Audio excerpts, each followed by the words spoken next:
Cold storage is not about safety. It's about responsibility. The crypto exchange owns the crypto. What you have is an entry into their system that says they owe you. That's it. Not your keys, not your coins. 5 words that quietly explain almost everything about why women stay small with their money. The freedom and the responsibility are not two separate things. They are actually the same thing, wearing different clothes. This is the bit I really want you to take into your body. Welcome to Rich and Regulated, where women learn to build wealth in alignment and flow. I'm Jessica Soul. For over a decade, I've helped women create the lives of their dreams, and here I'll share how I build wealth, fast-track results, and reveal money truths that will blow your mind. Let's get wealthy. So in today's episode, I am going to start with something that may sound a little bit backwards. So feel free to sit with it for a second before you decide whether you agree. Cold storage is not about safety. It's about responsibility. And that, babe, is exactly why hardly anybody does it. And here's what I mean. We've all been sold this idea that cold storage, taking your crypto off an exchange and putting it into your own device, is the safe thing to do, the grown-up thing, and the thing you do once you're serious. And trust me, it is serious. But safety is not actually the feeling on the other side of it. The feeling on the other side of it, funnily enough, is weight of responsibility. It's the quiet realization that the only person standing between you and your money is now you, no one else. And honestly, that's the part nobody wants to talk about, because it's the part that scares most people off. And so let's talk about it properly today, because I think most women in our world have heard the phrase, they've nodded along, and maybe they've even bought a little device like a Trezor or a Ledger, and it's sitting in a drawer, still inside the box. And the reason it's still in the box isn't just laziness. It's something much more honest than that. And we'll get there. So let me name the real problem first, because I think it's been framed wrong when you start. You know, when your crypto sits on an exchange, you feel like you own it. You log in, you see the number is yours, you can sell it, you can move it. It feels like a bank account with better lighting, right? But here's the thing, and I want you to really hear this. You don't own that crypto. You own a promise. The crypto exchange owns the crypto. What you have is an entry into their system that says they owe you. That's it. It's an IOU with a nice app. And if that sounds dramatic, I want you to think about the relationship that you already have with your bank, because it's the exact same relationship. You don't have money in the bank the way you think you do. You have a promise from the bank that they will give it to you when you ask for it. And yeah, most of the time they do. But you've watched what happens. You've watched accounts get frozen. You've watched withdrawal limits appear out of nowhere. You've watched a woman not be able to access her own money during a divorce, during a dispute, we just need to verify some things. You know in your gut that the money isn't really sitting there with your name on it in a little drawer. It's a promise. And a promise is only as good as the person making it. So as you've heard me say before, not your keys, not your coins. 5 words that quietly explain almost everything about why women stay small with their money. So let me actually explain what that phrase means, because it gets thrown around like a slogan, and slogans don't actually change behavior. Understanding it does. So in crypto, ownership isn't decided by an account login. It's decided by something called a private key. Think of it like the one true signature that proves the coins are yours and lets you move them around. Whoever holds that key controls the coins. Full stop. When your crypto is on an exchange, the exchange holds the key, not you. You hold the password to their building. They hold the key to the vault inside of it. Not your keys, not your coins. Just means if you are not the one holding that signature, you don't actually have the thing. You have access to the thing, granted by somebody else who can revoke it. If you can't lose it without someone giving it back to you, then on some level, it was never fully yours. Now, here's where cold storage comes in, and here's where it gets real. Cold storage means you take the coins off the exchange and you put them somewhere that only you control. Your own device, your own key. And the heart of the whole thing is the string of words called a seed phrase. It's usually 12 or 24 words in a specific order. And that little sequence of ordinary words is the master key to everything. Whoever has those words in the correct order has access to the money. That's the whole game. And babe, here's the part that nobody puts in those pretty Instagram posts. Once you do this, there is nobody to call. There is no support line. There is no, I forgot my password link. There is no kind person in a chat window who can verify your identity and let you back in. If you lose the seed phrase, the money is gone. Not like frozen and we'll sort it out, gone like the ocean. If somebody gets that seed phrase, they have everything. And there is no fraud department, no chargeback, no reversal. There's just you. That's it. You're the bank now. You're the vault. You're the security guard, the manager, and the fraud team all at once. And I want to be honest with you, this is the exact moment a lot of women quietly back away. Not because they're not smart enough. You are more than smart enough, babe.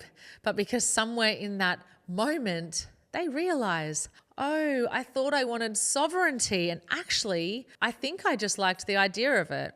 And that's not failing, babe. That's a really important thing to find out about yourself because it tells you whether you actually want the thing or whether you just like how the thing sounded at dinner. Just quickly, guys, if you're a woman who's earning well but still feels like your money isn't working for you, I can help. My Build Your Wealth portal is the perfect place to begin, and for less than $100 a month, I'll teach you the exact groundwork that has allowed me to create freedom for my family. Just hit the link in the show notes to connect into my community today. Now back to the episode. The freedom and the responsibility are not two separate things. They're actually the same thing, wearing different clothes. This is the bit I really want you to take into your body. We treat freedom and responsibility like they sit on opposite ends of a seesaw. Like the more responsible you are, the less free you are. The whole world is built to sell you that lie because you believe it. You'll keep handing your responsibility over to someone else and calling it convenience. The bank holds your money so you don't have to think about it. The platform holds your keys so you don't have to worry. And every time you're handing over the responsibility, you hand over a piece of your freedom with it. And you don't even notice because losing freedom slowly feels like comfort. Sovereignty isn't a vibe you post about. It's a thing you do with your own two hands when nobody is watching. And cold storage is the moment you stop outsourcing. You take the responsibility back, the whole heavy weight of it. And on the other side of that weight is the only real freedom that there is. The freedom that can't be frozen, revoked, limited, or verified away. Because there is no one in the middle anymore. It's just you and the thing you assumed was yours, finally actually being yours. Now, I want to do something because I don't want you to walk away thinking this is about a device and a drawer, because the women who actually go through this, the ones who pick up the weight, they're not the ones playing small. So let me show you the bigger picture. Here's what people get wrong about the women doing this properly. They picture someone nervous, like dabbling, hiding a few $100s under the mattress. The reality is the opposite. The women who do this seriously are operators. They're not gambling and they're not hiding. They're putting real money to work with structure. And there are a few pieces to how they think. So let me walk you through it because I think it'll reframe the whole thing for you. The first piece is that they think in systems, not in moments. They're not sitting up at 2 a.m. refreshing the screen, feeling their stomach drop. They've built what I call a compounding engine, the boring, beautiful machine of money, making more money over time, where the real magic isn't any single clever move, it's time and consistency doing their quiet work in the background while she sleeps. The second piece, and this is the one that sounds really unsexy, but matters the most, is that they buy on schedule, not on a feeling. There's a thing called dollar cost averaging, which just means you invest a set amount on a set rhythm, regardless of whether the price is up or down. Same amount, same day, every week or every month, no drama. She's not trying to be a genius who times the market. She's being a woman with a system, spreading her buying across assets she's chosen and understood. Things like Bitcoin or XRP, not because I'm telling you to buy them. I'm not. That is genuinely your decision and your homework to be done. But because